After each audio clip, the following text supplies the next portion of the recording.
नमस्कार, स्वागत है आप सबका हमारे खास कार्यक्रम में। मैं हूं कवीन सचान और आज हम बात करेंगे पाकिस्तान में राजनीतिक जो संकट के बादल इमरान खान सरकार पर अस्थिरता के उसको लेकर क्या वहां पर ताज़ा डेवलपमेंट हैं और उसके पीछे के कारण क्या हैं। क्योंकि पाकिस्तान में इमरान सरकार में इस वक्त जो नंबर गेम है उसमें वो पिछड़ती दिख रही है। उनकी पार्टी के ही तमाम सांसद विपक्षी दलों के साथ मिलकर सरकार के खिलाफ अविश्वास प्रस्ताव लाने की बात कह चुके हैं।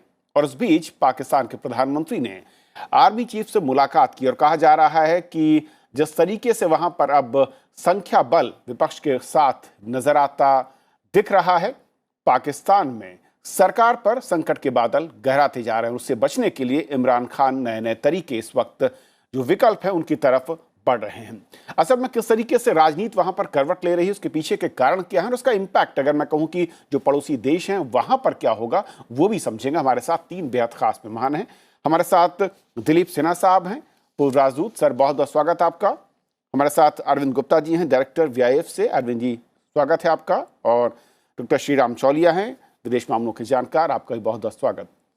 शुरुआत दिलीप सर आपसे करना चाहूंगा कि जिस तरीके से ये स्थिति बन रही है पाकिस्तान में, मोटे तौर पर जो इक्वेशन है, अगर उसके थोड़ा सा पीछे मैं बैकग्राउंड में जाना चाहूं कि ये बदलाव, ये फिर सरकार के खिलाफ अपने ही नेता, अपने ही सांसद विरोध में, क्या बड़ी वजहें इस वक्त पाकिस्तान की राजनीति में इस नए परिदृश्य के पीछे हैं? इसमें जो पाकिस्तान की आंतरिक आर्थिक स्थिति है वो सबसे बड़ी लग रही है, क्योंकि पाकिस्तान की आर्थिक स्थिति बड़ी कमजोर हुई है पिछले एक वर्ष में। आपको याद होगा कि पिछले वर्ष लगभग इसी समय इमरान खान ने संसद को कहा था, नेशनल असेंबली को कहा था कि वो वोट ऑफ कॉन्फिडेंस दे, और उस समय 178 लोगों ने समर्थन दिया था इमरान खान को। लेकिन आज करीब 24 लोग पार्टी से बाहर लगभग निकल गए हैं। वो जाकर सिंध हाउस में बैठे हुए हैं और धमकी दे रहे हैं कि वो जो विश्वास मत है उसका विरोध करेंगे। पाकिस्तान में जो महंगाई का दर है वो करीब 13% पहुंच गया है, जो कि पिछले 2 वर्षों में सबसे अधिक है। इधर कुछ दिनों से पाकिस्तान की जो आर्थिक स्थिति है, जो लोन जो पाकिस्तान लेता रहा है, उसमें बहुत सख्ती लाई है। IMF की जो कंडीशनैलिटीज होती हैं उनके कारण दाम बढ़े हैं, कीमतें बढ़ी हैं। जो यूटिलिटीज होती हैं, पेट्रोल और बिजली की, उनकी कीमतें बढ़ी हैं क्योंकि ये IMF की कंडीशनैलिटीज होती हैं।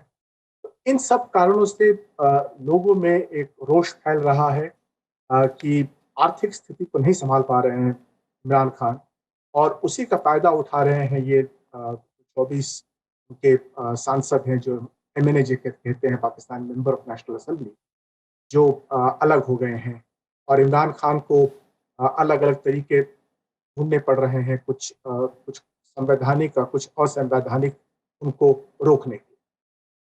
अरविंद सर, क्योंकि जो दो महत्वपूर्ण इस वक्त मैं कहूं कि जो बदलाव या घटनाक्रम है, उसमें एक तरफ पाकिस्तान सेना प्रमुख का ये कहना कि वो एक न्यूट्रल भूमिका में रहेगी, इसको आप कैसे देखते हैं, इस पूरे के पूरे राजनीतिक जो इस वक्त उठापटक है?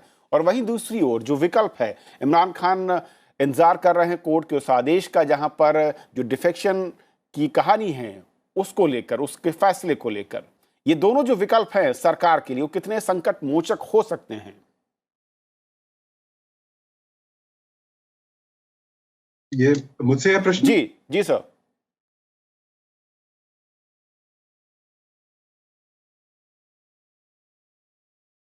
अरविंद जी, आवाज मिल रही है आपको?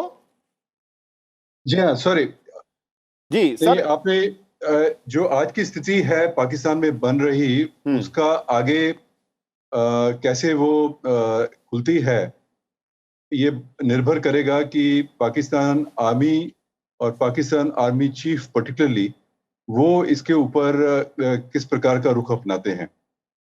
क्योंकि जो सिविल मिलिट्री रिलेशंस पाकिस्तान में, जैसा कि जानते हैं, पिछले उनके 75 साल की एग्जिस्टेंस में सबसे बड़ा इम्पोर्टेंट और सबसे इम्पोर्टेंट प्लेयर वो वहाँ की राजनीति में इलेक्शंस होने के बावजूद आर्मी रहता है। और ये हमने देखा है कि पिछले कुछ महीनों से आर्मी और इमरान खान के बीच में काफ़ी तनाव है। जब पिछले साल अक्टूबर के महीने में DGI-SI का अपॉइंटमेंट हुआ और आर्मी ने एक DGI-SI की नियुक्ति की, तो इमरान खान ने कुछ उसके ऊपर प्रश्न चिन्ह लगाया और उन्होंने कहा कि आपने मुझसे नहीं पूछा, आपने मुझसे कंसल्ट क्यों नहीं किया।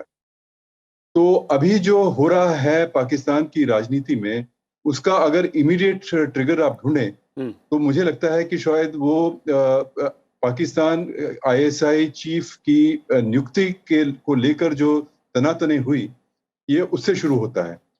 और जैसा कि दिलीप जी ने कहा, पाकिस्तान की आर्थिक स्थिति बहुत खराब है और पाकिस्तान इमरान खान के जो रिलेशनशिप हैं ऑपोजिशन के साथ, वो बहुत ही तनावपूर्ण है। और जिस प्रकार से उन्होंने पार्लियामेंट चलाया और जिस प्रकार से उन्होंने अपोजिशन को एक दरकिनार करने की कोशिश की हर इम्पोर्टेंट बिल के ऊपर, उससे भी तनाव बढ़ा है।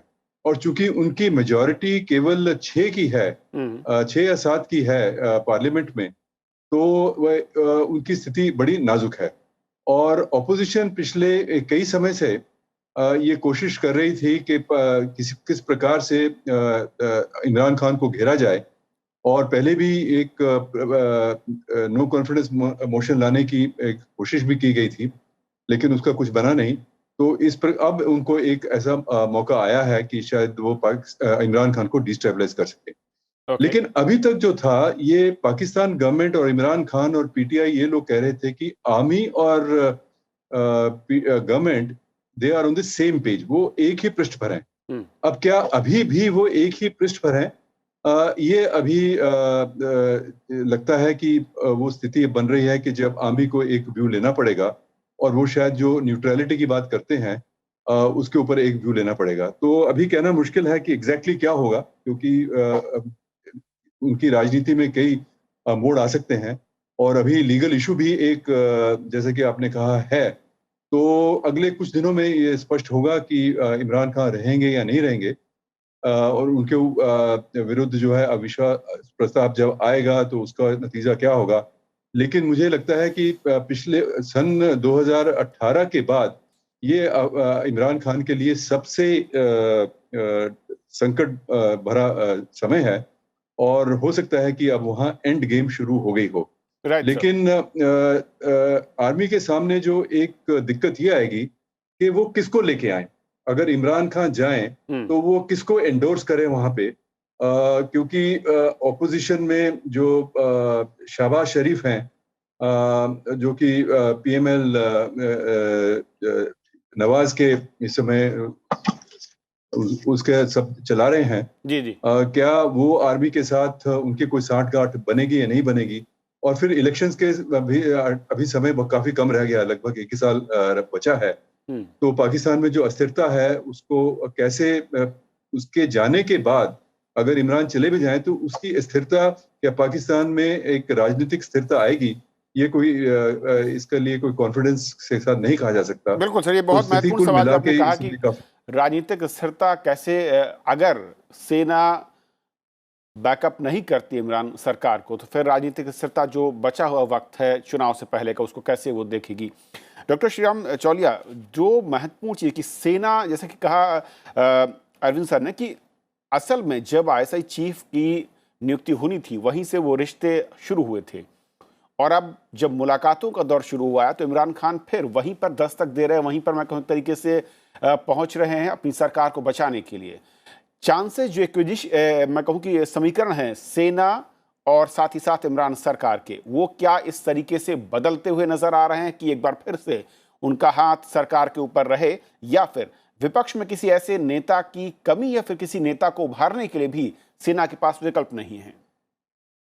कविंद्र जी, ऐसा है कि पाकिस्तान को हाइब्रिड रेजिम कहा गया है, यानी कि एक संकरी व्यवस्था जिसमें अधिकतर जो शक्ति है, जो ताकत है, वो फौज के हाथ में रहा करती है, और सिविलियंस को थोड़े बहुत ये काम करने देते हैं जब तक उनकी रजामंदी हो, जब तक रावलपिंडी आर्मी हेडक्वार्टर्स की रजामंदी हो। तो जैसे एम्बेसडर साहब ने बताया, अभी लग रहा है कि आहिस्ता आहिस्ता इमरान के खिलाफ ही फौज जा रही है। लेकिन क्योंकि चुनाव 1 वर्ष का अंतर है, अभी अंतराल है, तो अगर शहबाज शरीफ प्राइम मिनिस्टर बन जाते हैं तो फिर दिक्कतें हो सकती हैं फौज के लिए, क्योंकि शहबाज शरीफ के भाई नवाज शरीफ अभी बाहर विलायत में हैं और वो वापस आना चाहेंगे और वापस अपनी जो खोई हुई सत्ता है जो फौज के विरुद्ध एक फिर से तकलीफ खड़ी कर सकते हैं। तो विकल्प कम ही है पाकिस्तान आर्मी के पास। लेकिन एक तरह से आप देखें, दुविधा पाकिस्तान आर्मी की आज क्यों बनी है और पाकिस्तान की जनता इतनी त्रासदी से के बाद त्रासदी इनकी होती क्यों है, ये भी सोचने वाली बात है कि हमेशा ही यहाँ पर डावाडोल सरकार क्यों होती है। इमरान खान 22वें प्रधानमंत्री हैं पाकिस्तान के 75 वर्षों में, और एक ने भी कभी अपना पूरा कार्यकाल समाप्त नहीं किया है, संपूर्ण नहीं किया है। तो ये एक देखिए सवालिया निशान है पूरी इनकी जो व्यवस्था, जो एस्टेब्लिशमेंट जो कहते हैं, जो अधिष्ठान है वहां की फौज की। ये मैं तो कहूंगा कि सबसे बड़ी गलतियां, सारी गलतियां उन्हीं की हैं। इमरान खान तो एक प्यादा ही था उनके लिए, जो उन्होंने 2018 में किसी तरह चुनाव जितवाकर प्रधानमंत्री बनाया था, एक मोहरा था वो। और अब उनकी शायद यूज बाय डेट खत्म हो चुकी है या हो रही है, तो एक्सपायरी डेट के बाद इनको निकाल के मैदान से फेंक दिया जाएगा। तो यही और देखिए IMF लोन की बात कही दिलीप सिन्हा साहब ने, देखिए उसकी जो कंडीशनैलिटीज हैं वो पूरी नहीं कर पा रहा है पाकिस्तान, और आम लोगों में बहुत ज्यादा तंगहाली है। और इस माहौल में फिर भी ये लोग OIC जाते हैं, इस्लामोफोबिया के ये प्रस्ताव पारित करते हैं संयुक्त राष्ट्र में। इनकी पूरी जो मानसिकता वो कश्मीर कश्मीर दिन रात रट लगाए बैठे रहते हैं। तो देखिए कितनी बड़ी ये नाइंसाफी हो रही है पाकिस्तान की जनता के साथ, आवाम के साथ। ये फौजी जो अधिष्ठान है ये इसी का करा कराया है, और वो कभी भी हमेशा यही होता है।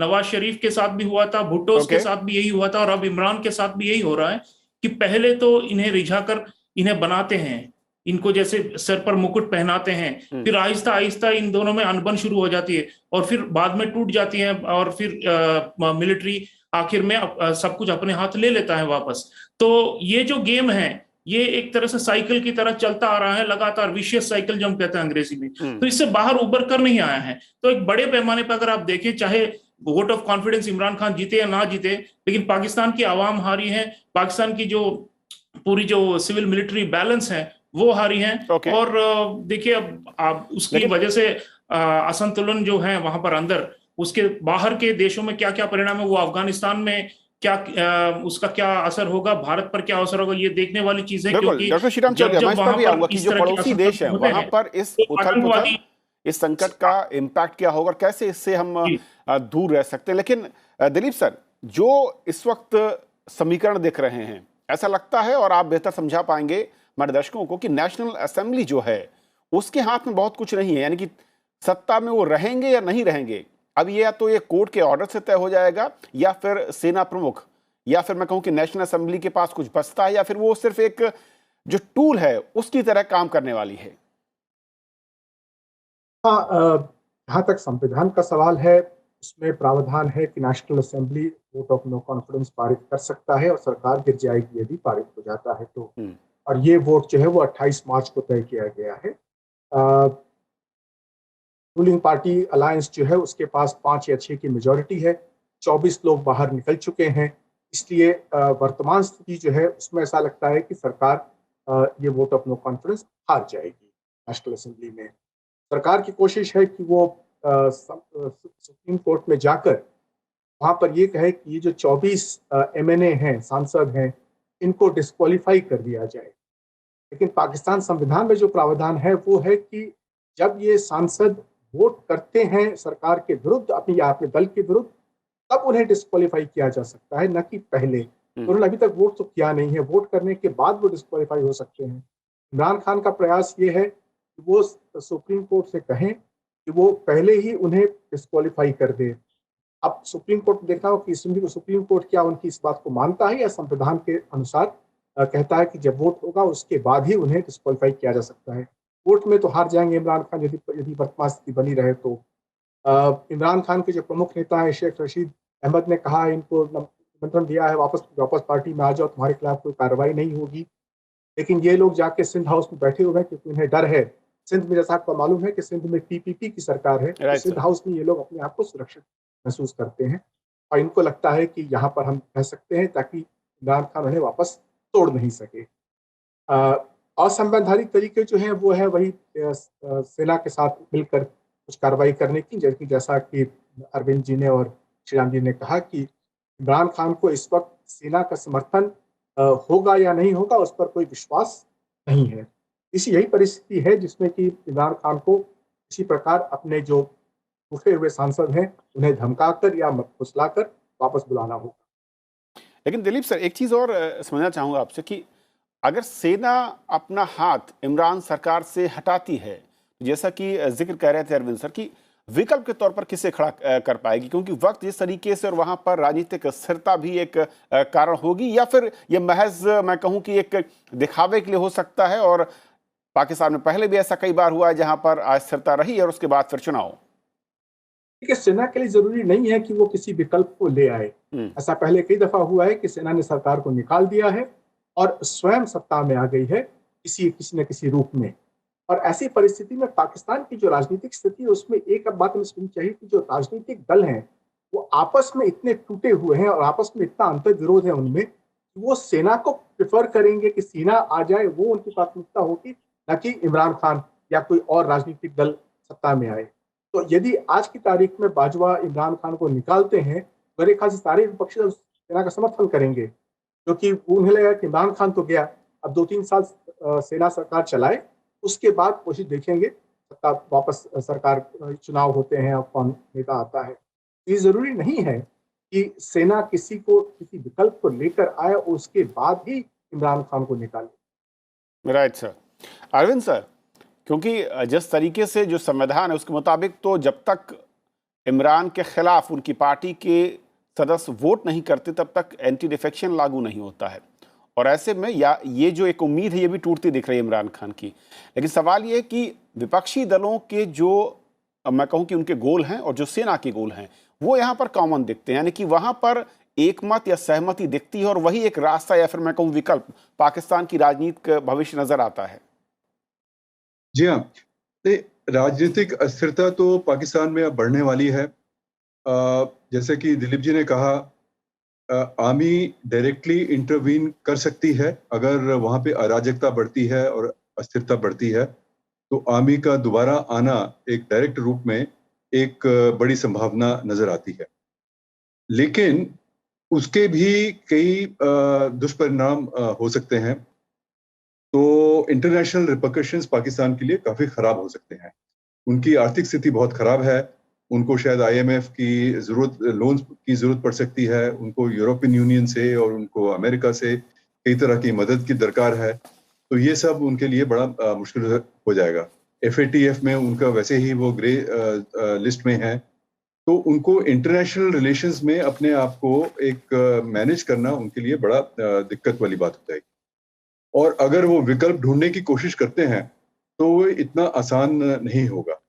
हो सकता है कि कुछ इलेक्शंस दोबारा करवाए जाएं और इलेक्शंस में जो नतीजे आए और उससे फिर सरकार बनाए, तो अभी मुझे लगता है कि इसके लिए एक अटकल लगाना ही स्पेकुलेशन वाली बात है, और इसी स्थिति अभी डेवलप कर रही है और अभी अस्पष्टता काफी अधिक। और अरविंद सर, जो हालत है, चाहे वो आर्थिक मोर्चे की बात करूं या फाइनेंसेस की बात करूं, महंगाई का मोर्चा हो पाकिस्तान के लिए, वहां पर स्थिति बद से बदतर होती दिखी है पिछले 1.5 साल के जो आंकड़े इस वक्त सामने हैं। ऐसे में क्या इमरान सरकार के जाने के बाद ये हालात कुछ बदलते हुए नजर आएंगी, या फिर जिस रास्ते पर पाकिस्तान है वहां से लौटना आर्थिक मोर्चे पर अब मुमकिन नहीं दिखता जब तक कि बहुत बड़ा एक परिवर्तन न नजर आए? और उसके लिए किस तरीके से पड़ोसी देशों के साथ रिश्ते या फिर आर्थिक व्यापार, वो आपको लगता है कि क्रूशियल होगा? कविंद्र जी, कायाकल्प की आवश्यकता है, परिवर्तन से ज्यादा कायाकल्प की आवश्यकता है। वो नहीं हो पाया है क्योंकि ढांचागत जो इनकी जो व्यवस्था है वो बदली नहीं है। अब इमरान खान जब आए थे 2018 में फौज की सहायता के साथ, उनका नारा था नया पाकिस्तान। देखिए 3-3.5 सालों में ही पुराना हो गया, पुराना पाकिस्तान हो गया, वही पुराना। और इनकी जो आर्थिक संकट है उससे उबारने के लिए उन्हें पूरी जो स्ट्रक्चरल रिफॉर्म्स हैं जो कहते हैं, हमें उन्हें वो सुधार करने पड़ेंगे, लेकिन वो नहीं करते क्योंकि देखिए 70% जो इनकी जो पूरी GDP है, जो बड़ी बड़ी कंपनियां हैं, उद्योग हैं, जमीनें हैं, सारा कुछ फौज के हाथ में ही है। ये फौजी जो संस्थान है वही सब इन पर कब्जा करके बैठे रहते हैं। तो अब जब तक वो नहीं आप सुधारोगे, जब तक पाकिस्तान के आम लोगों को और उद्योगपतियों को और उद्यमियों के हाथों कुछ आजादी नहीं दोगे और कुछ सहूलियतें नहीं दोगे, तो फिर ऐसी ही हालत रहेगी। टैक्स की बात करिए आप, वित्तीय हालत देखिए, मौली हालत सब खराब ही है। और इसकी वजह यही है क्योंकि उनके अंदर जो डीप स्टेट जो हम कहते हैं अंग्रेजी में, उसने कब्जा कर रखा है पूरी सिस्टम पर। तो ये बदलेगा नहीं, जबकि बल्कि इमरान अगर जाते हैं तो इनके बाद जो भी आएंगे वो भी कमजोर ही रहेंगे।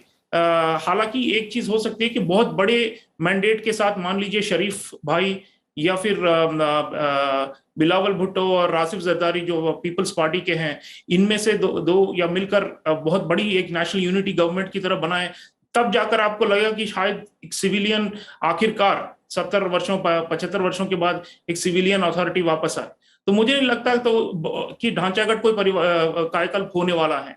तो बद से बदतर यही हालत रही है और यही अफसोसजनक चीज है। रही बात बाहर के देशों की, मुझे लगता है कि पाकिस्तान की वित्तीय हालत जब कमजोर रहती है तो फौज का जैसे पूरा जो बोलबाला है वो पूरी तरह फैल जाता है और अधिक हो जाता है। और इससे आप देखिए अफगानिस्तान में तो तालिबान की जो सरकार बनी है उसके साथ जो सांठगांठ ये लोग करते हैं, तो इसमें अवश्य इस पर असर पड़ेगा।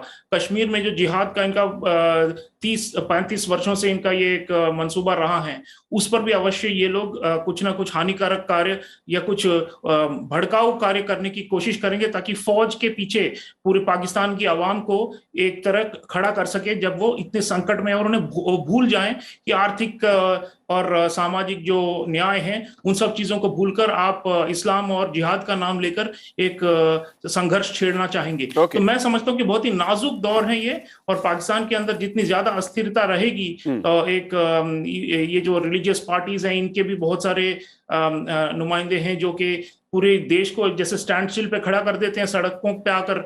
तो ये सब जो चीजें अगर आप मिलकर देखें तो एक ज्वालामुखी की तरह ये भड़कते हुए मुझे नजर आ रहा है। ओके दिलीप सर, एक आखिरी कमेंट चाहूंगा सर। जो डॉक्टर श्रीराम चौधरी ने जिक्र किया और संकेत दिया, एक मैं कहूँ कि आशंका व्यक्त की उन्होंने, पाकिस्तान में आर्थिक हालात और राजनीतिक अस्थिरता ये पड़ोसी देशों के लिए ज़्यादा खतरनाक है। फिर एक मैं कहूँ कि जो संकट वहाँ पर होगा उसके ध्यान हटाने के लिए जनता का पड़ोसी देशों के साथ एग्रेसिव मोड पर वहाँ की सेना। देखिए, संभावना तो इसकी नकारी नहीं जा सकती है, लेकिन सेना यदि सत्ता अपने हाथ में लेती है तो उसकी पहली प्राथमिकता होगी अंदरूनी शांति बरकरार करना और किसी प्रकार कीमतें नियंत्रित करना, ताकि उसकी सरकार कुछ दिनों के लिए स्थिर रह सके और लोग ये कहें कि सब जो सेना ने टेक ओवर किया है वो अच्छा ही हुआ है। तो इसलिए ऐसी परिस्थिति में मेरे ख्याल से सेना के लिए कोई विदेशी एडवेंचर करना मुश्किल होगा, विशेषकर भारत के विरुद्ध। सेना को मालूम है कि भारत से बहुत कमजोर है और भारत यदि आक्रमण करता है तो उसे उसकी कीमत चुकानी पड़ेगी। हाँ, आतंकवादी आक्रमण तो निश्चित रूप से कर सकता है, वो तो कभी भी अभी भी कर रहा है, कभी भी कर सकता है। लेकिन पाकिस्तान की सेना की जो प्राथमिकता रहेगी वो किसी प्रकार ये दिखाना होगा जनता को कि आर्थिक स्थिति वो नियंत्रित कर पा रही है। और जैसा कि इमरान खान ने शुरू में किया था कि वो सऊदी अरब और चीन वगैरह से जाकर के कुछ लोन लेके आए थे, वैसा ही सेना भी कोशिश करेगी कि IMF से या कहीं और से लोन लेकर के 1-2 सालों के लिए आर्थिक स्थिति को नियंत्रित कर सके। यही प्रयास होगा, ऐसी सरकार चलेगी वहाँ। ओके, बहुत बहुत शुक्रिया आप तीनों मेहमानों का हमारे साथ इस मसले पर जुड़ने के लिए और समझाने के लिए। पाकिस्तान में राजनीतिक अस्थिरता क्यों है, उसके पीछे की वजह क्या हैं, क्या दिखती हैं इस वक्त, और किस तरीके से ये आने वाले दिनों में करवट ले सकती हैं। बहुत बहुत शुक्रिया। आज फिलहाल इतना ही। नमस्कार।